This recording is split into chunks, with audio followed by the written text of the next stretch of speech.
நான் சிவாவை போய் பார்த்து எனக்கு கதிரும் வேண்டாம் கௌரியும் வேண்டாம், நீ மட்டும் இருந்தா எனக்கு போதுண்டா அப்படின்னு வாடா ஊருக்கு போலான்னு கூப்பிட்டேன்.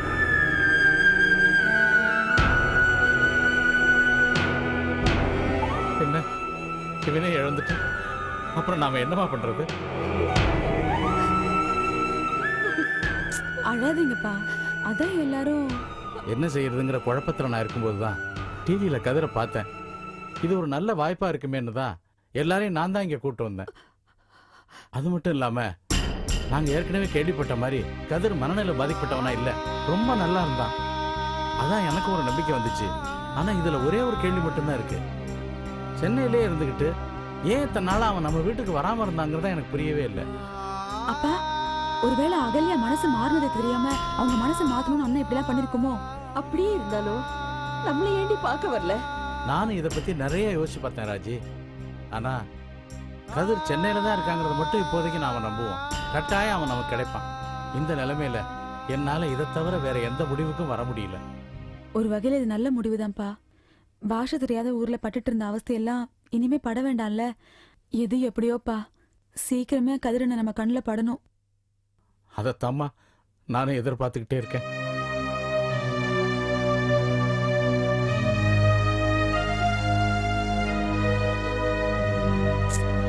ஐயோ அம்மா, அழாதம்மா.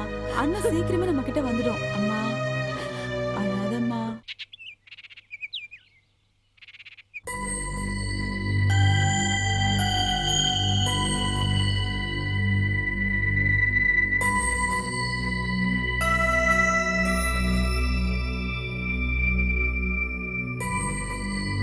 అయ్యా అమ్మకి ఏమన్నా ఒంట్లో బాగాలేదా? దేనికంటే నిన్ననే వాళ్ళు ఒక్క మాదిరిగా ఉన్నారు, అదే మీకు ఫోన్ చేశాను. ఇవాళ నేను వచ్చిన వరకు పాలుపేట పైన ఉందియ్యా, అందుకే మిమ్మల్ని నేను అడిగాను. ஆமாம், கௌரிக்கு லேசாக ஃபீவர், வேற ஒன்றும் இல்லை. நீ காஃபி போட்டல் கொண்டு போய் கொடு. சரியா?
అయ్యా కాఫీ.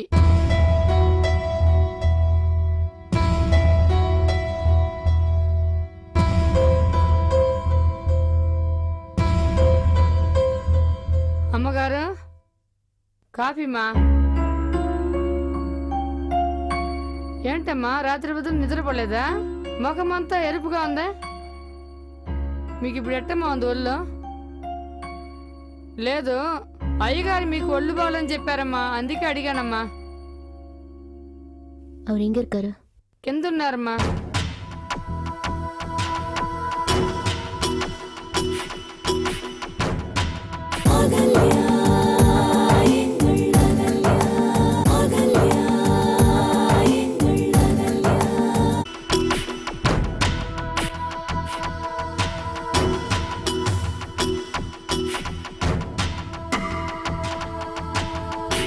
ఏం టిఫిన్ చేయాలమ్మా?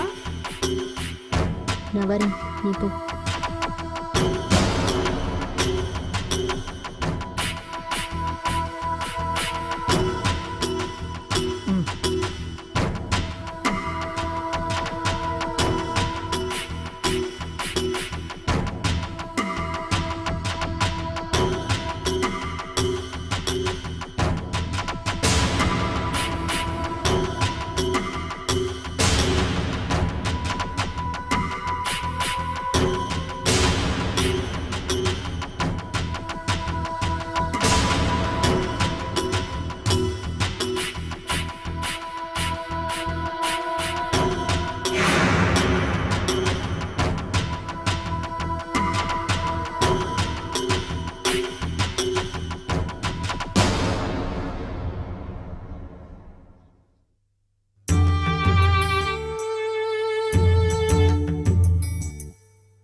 உனக்கு இன்னும் கோவம் தெரியலையா?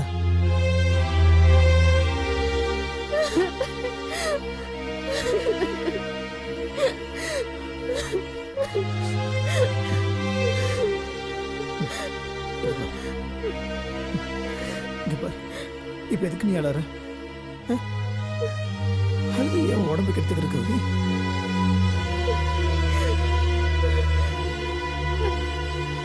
சாரி, உங்களை நான் போய் சந்தேகப்பட்டேன். என்னடா நீ என்ன தப்பு பண்ண? நீ ஒரு தப்பு பண்ணலடா. நீ எதுக்கு என்கிட்ட சாரி கேட்கணும்? நீ என்கிட்ட சாரி கேட்க கூடாது. அப்போ உங்களுக்கு மேல கோவமே இல்லையா?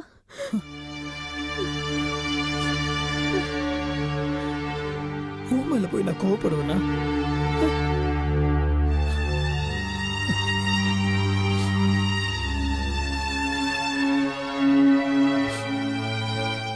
என்னது கோவம்?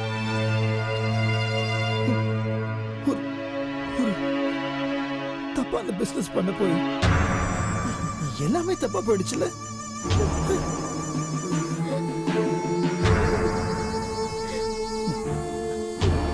நான் இப்ப எல்லாத்தையும் விட்டுட்டாலும் நான் பண்ண தப்புக்கு தண்டனை அனுப்பிச்சுதானே ஆகணும்.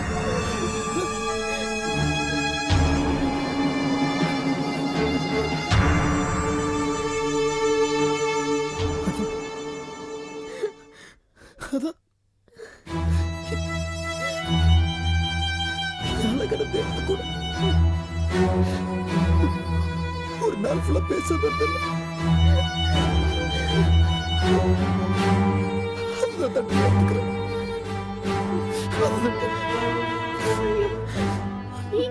நீங்க எதுக்கு போய் அழறீங்க? இல்லடா, இல்ல கௌரினா, என்னால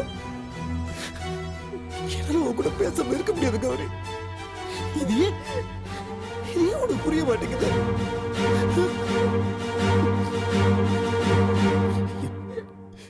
எனக்கு ஒண்ணு துடிக்கிறதுக்கு யாரு இருக்கா? யாரு? நீ நம்ம குழந்தைதானே.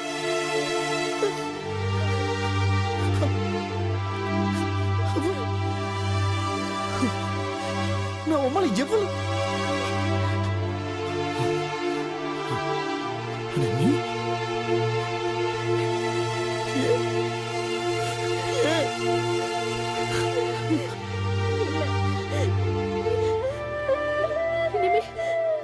இனிமே நான் உங்களை சந்தேகப்பட மாட்டேன். Sorry, really sorry.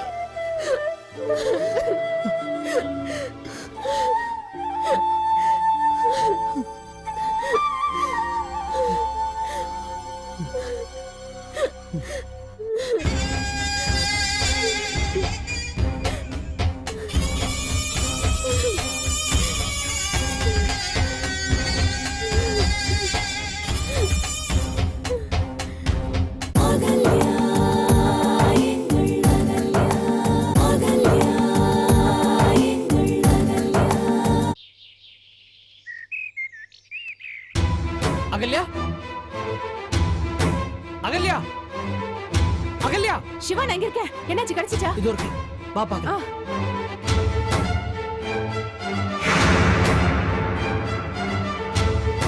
இல்ல அகல்யா, எதுக்கு நான் ஒரு தடவை பாத்துருவோம்.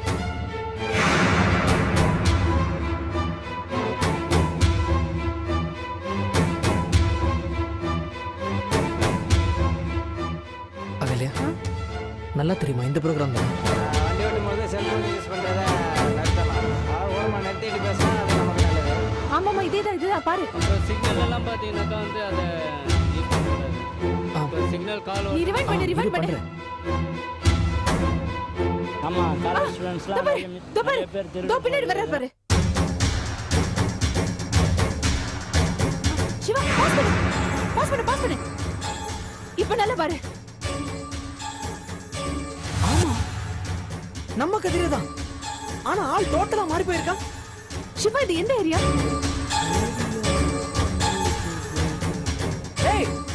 இது பாண்டி பஜார் பா. இது பாண்டி பஜாரா? அவர் எதுக்கு அப்போ கதிர் அங்கதான் இருக்கானா? இல்ல சிவா, நீ யோசிச்சு பாரு. அவர் பாண்டி பஜார்ல தான் இருப்பாருன்னு நமக்கு எப்படி தெரியும்? ஒருவேளை வேற எங்கேயாவது இருந்து அங்க வந்திருக்கலாம்ல. ஷாப்பிங் வந்திருப்பானோ? என்ன சிவா, நாமளே அவரை காணோம்னு தேடிட்டு இருக்கோம். ஷாப்பிங் ரொம்ப அவசியம். சிவா நீயே பாரு, நல்ல ட்ரெஸ் பண்ணிருக்காரு, ஆளும் தெளிவா இருக்காரு பாக்குறதுக்கு. இவர் தொலைஞ்சு போனாரா இல்ல மறைஞ்சு வாழ்றாரான்னு சந்தேகமா இருக்கு. ஏன் சிவா, இத வச்சு அவரை ட்ரேஸ் அவுட் பண்ண முடியுமா? நீ நம்பிக்கை எழுந்துறாத. நாம இமீடியட்டா கமிஷனரை போய் பாப்போம். வா போலாம்.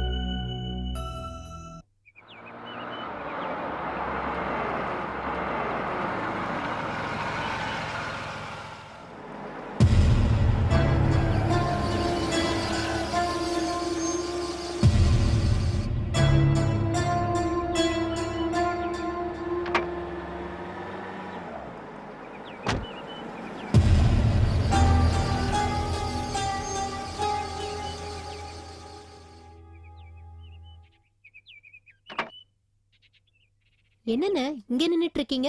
உன் காரை பார்த்தேன், அதான் நின்னுட்டேன். நானே உங்க வீட்டுக்கு வரதா தான் இருந்தேன். Oh what a surprise Gauri. ஏன் நான் உங்க வீட்டுக்கு வரக்கூடாதா? சச்சா அப்படிலாம் ஒண்ணும் இல்ல. அதுக்கப்புறம் எதுக்கு இப்படி பயப்படுறீங்க? ஒருவேளை என் அண்ணனை அடிச்சு வச்ச மாதிரி வேற யாராவது அடிச்சு வச்சிருக்கீங்களா? கௌரி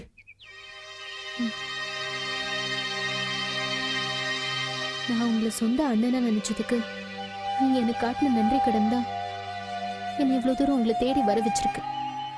தப்புதான் கௌரி. நானும் சுந்தரம் செஞ்சது எல்லாமே உங்க அண்ணனை பழி வாங்கணும் இல்ல உனக்கு கெடுதல் செய்யணும்னு நினைச்சோ இதை செய்யல.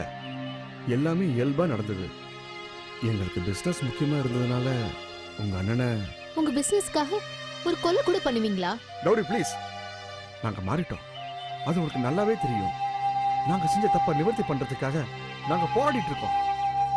இதுக்கப்புறமும் நீ எங்களை குத்தி காமிச்சா நாங்க என்ன பண்ண முடியும்? தப்பு செஞ்சவங்க திருந்தவே கூடாதுன்னு நினைக்கிறியா?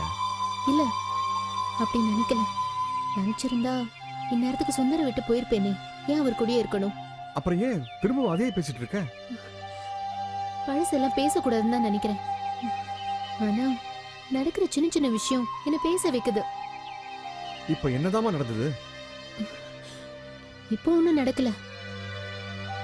ஆனா என் அண்ணன் வீட்டுக்கு போய் சேர்ந்தாரான்னு தெரியணும். அதான் ஊருக்கு அனுப்பி வச்சிட்டோமே. அது நீங்க என்கிட்ட சொன்னது. அப்ப நீ என்ன நம்பலையா? நம்புறேன். நம்பலைன்னா இப்ப நான் உங்ககிட்ட பேசிட்டு இருப்பேனா? சரி, இப்ப நான் என்னதான் பண்ணணும் அத சொல்லு. என் அண்ணன் சென்னைக்கு போய் சேர்ந்தாரான்னு எனக்கு தெரியணும். கௌரி இல்ல, நான் தப்பா சொல்லல. நீங்க அண்ணனோட ஃப்ரெண்டு மாதிரி சென்னையில என் வீட்டுக்கு ஃபோன் பண்ணி அவரு வீட்டுக்கு வந்து சேர்ந்தாரான்னு கேட்கணும். அவ்வளவுதானே? நான் பேசுறேன், நீ நம்பர் போட்டு கொடு.